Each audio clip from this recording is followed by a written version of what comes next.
생명 문제 이외에도 올해 코로나19부터 검찰 개혁까지 많은 뉴스가 쏟아졌습니다.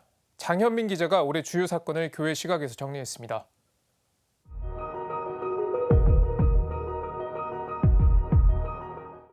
코로나19는 우리 사회의 모습을 바꿔놨습니다. 마스크는 생필품이 됐고 모임은 물론 간단한 외출도 어려워졌습니다. 자연스럽게 비대면 문화가 확산됐습니다. 디지털 기기를 통해 이루어지는 비대면 만남은 이제 일상생활 전반으로 확산됐습니다. 가톨릭교회 역시 방송과 SNS 등을 이용한 비대면 방식을 적극 활용하고 있습니다. 한편 유동인구가 줄고 관광객의 발길이 끊기면서 자영업자들은 최악의 위기에 몰렸습니다. 정부는 긴급재난지원금을 풀며 지원에 나섰지만 코로나19의 완전한 종식만이 유일한 해결책이란 이야기가 나옵니다. 어려움 속에서 시민정신은 더욱 빛났습니다. 시민들은 착한 임대인 운동에 나서며 어려움에 빠진 이들의 짐을 나눠들었습니다.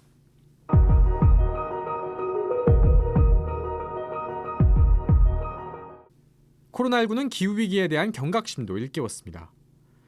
환경 파괴가 코로나19를 비롯한 신종 전염병의 원인이라는 분석 때문입니다. 정부는 코로나19를 계기로 더 적극적으로 기후위기 문제에 대응하기로 했습니다. 이번 달 초에는 문재인 대통령이 직접 나서 2050 탄소 중립 목표를 발표하기도 했습니다. 전문가들과 가톨릭교회는 정부의 의지 표명에 환영의 뜻을 밝히는 동시에 탄소 중립 달성을 위한 실천을 당부했습니다.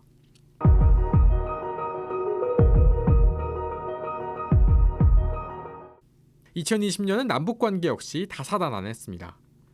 올해 초 정부는 적극적인 대화 의지를 밝히는 등 남북관계 진전을 시도했습니다. 하지만 돌아온 것은 냉랭한 기운뿐. 심지어 북한은 지난 6월 대북전단 살포를 문제 삼으며 개성 남북공동연락사무소를 폭파시키기도 했습니다. 여기에 연이어 발생한 서해 공무원 피살 사건으로 남북관계는 겨울추위처럼 꽁꽁 얼어붙었습니다. 다행스러운 점은 김정은 북한 국무위원장이 피살 사건에 대해 빠르게 사과하고 남쪽에 유화 메시지를 전달하며 최악은 면할 수 있었습니다.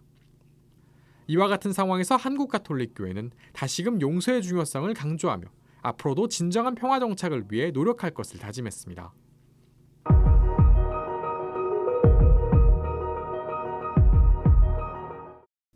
올해 초 밝혀진 텔레그램 N번방 성착취 사건은 온 국민을 분노케 했습니다. 또 고 박원순 전 시장과 오거돈 전 부산시장의 권력형 성추문 사건이 이어지며 우리 사회의 왜곡된 성인식이 민낯을 드러냈습니다. 이를 계기로 N번방 방지법이 만들어지는 등 성인식 개선을 위한 노력이 이어졌지만 성범죄에 대한 낮은 인식과 왜곡된 성인식은 여전합니다.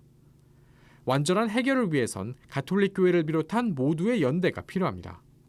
박사방만 20만이라고 했을 때 그 안에 카톨릭 신자가 없으리라는 법은 없어요.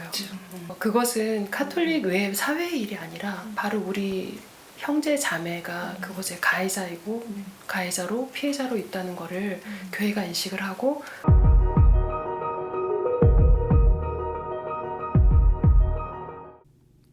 정의기억연대의 회계부정 의혹은 올해 큰 파문을 일으킨 사건 가운데 하나입니다. 일본군 위안부 피해자인 이용수 할머니가 직접 정의연의 회계부정 의혹을 제기하는 기자회견을 연 겁니다. 위안부 피해자 인권운동을 주도해온 정의연과 전 정의연 이사장인 윤미향 더불어민주당 의원에 대한 의혹은 운동 전반에 대한 신뢰도를 흔들어놨습니다.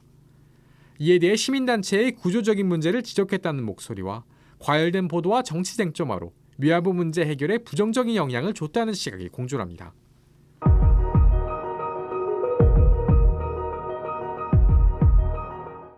지난해 조국 전 장관 일가 관련 의혹에서부터 주목받기 시작한 검찰개혁은 올 한 해를 뜨겁게 달궜습니다. 정부는 고위공직자 범죄수사처를 만들고 검경 수사권 조정에 나서는 등 제도적 개혁을 서두르고 있는 상황입니다. 하지만 이 과정에서 법무부와 검찰 간 갈등이 정치 쟁점화되며 사회를 뒤흔들어 놨습니다. 가톨릭교회를 비롯한 4대 종단 성직자들은 검찰개혁에 대한 지지를 표명했습니다. 검찰이 왜 존재하는가? 검찰이 누구를 위해 존재하는가? 스스로 묻지 않으면 검찰을 위한 검찰, 그 봉사해야 할 국민 위에 군림하는 검찰이 될 수밖에 없겠죠. 2020년에 어둡고 우울한 뉴스만 있었던 건 아닙니다. 봉준호 미카엘 감독이 영화 기생충으로 아카데미상을 휩쓸었고 아이돌 그룹 BTS는 연이어 빌보드 1위를 달성했습니다. 잉글랜드 토트넘에서 뛰고 있는 손흥민 선수는 연이은 골 소식으로 국민들의 시름을 덜어줬습니다. 특히 팬데믹 속에서 보여준 의료진의 헌신적인 봉사는 깊은 감동을 선사했습니다. 인류에 닥친 큰 위기 속에서도 모두가 함께하는 연대의 힘이 한 해를 빛나게 했습니다. CPBC 장윤민입니다.